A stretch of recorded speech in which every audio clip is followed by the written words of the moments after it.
bismillah alhamdulillah wasalaatu wasalaamu ala rasulillah. nañu jël ñaan bu ñuy wax suñuy dugg ci kër gi. Azrat Jabir radiyallahu anhu nee na ni dégg na yonent yàlla sallallahu alayhi wa sallam wax bu nit di dugg këram na tudd turu yàlla waxtu bu muy dugg te buy lekk shayatiin yi dañuy wax seen bopp amuñu fi bërëb guddi gii amuñu fi lekk tamit. waaye bu duggee te tudduwul turu yàlla shayatiin yi dañuy wax am nañ fi bërëb guddi gii te su tudduwul turu yàlla suy lekk shayatiin yi dañuy wax am nañ bërëb guddi gii am nañ lekk tamit. xadis bi leer na ni jinne yi shayatiin yu bari dañuy topp nit ñi. bu nit fàttalikuwul yàlla rekk ñu am chance shayatiin yi am chance ngir dugg ci kër gi ngir def xeetu mbon bu ne ci biir lu mel ni xuloo xeex werante tayal ci jëf yu baax tayal julli ak yeneen jëf yu bon yu waa kër gi di def. ndaw ñàkk bu rëy lañuy am sunu fàttee ñaan yi xeetu mujjantalu bu ne moo ñu mën a dal.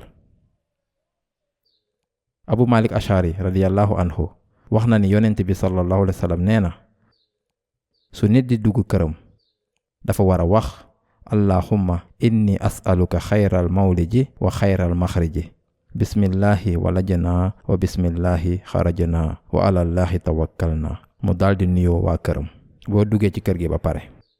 kon nañu jël ñaan bii waxtu bu ñuy duggee ci kër gi baat bu ne allahumma inni as'aluka xayral mawliji wa xayral maxriji.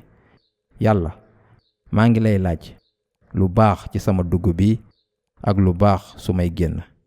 ok kon allahumma mooy yàlla allahumma yàlla inni dëgg-dëgg man as'alu maa ngi laaj ka mooy yow maa ngi lay laaj xayr lu baax al mawliji dugg. ok mawliji dugg xayral mawliji lu baax ci sama dugg wa xayr ak lu baax al maxriji génn. kon yàlla maa ngi lay laaj lu baax ci sama dugg ak lu baax ci sama génn. xayral mawliji mooy su may dugg ci kër gi naa dugg ci anam bu rafet te sama njaboot nekk ci anam bu rafet te ñu dalal ma ci anam bu rafet. ñaan bii daf ñuy fàttali ñu dugg ci kër gi ci anam bu rafet. ndaw fàttali bu rëy dund bi dina rafet suñ ko daan jëfee. xayral mawliji kon sama dugg na rafet ak wa xayral maxriji sama génn na rafet. maanaam saa su may génn sama kër naa dem ci anam bu rafet te sama waxtu dee bu jotee may génn kër gi ba faw naa nekk tamit ci tolluwaay bu rafet tolluwaay boo xam ne yàlla dina bég ci ñun. ñëw leen xool understandquran.com ngir jàng alxuraan jàng tajwid ak dégg alxuraan ak jàng benn ak benn. jazakumullahu xayr wasalaamu aleykum.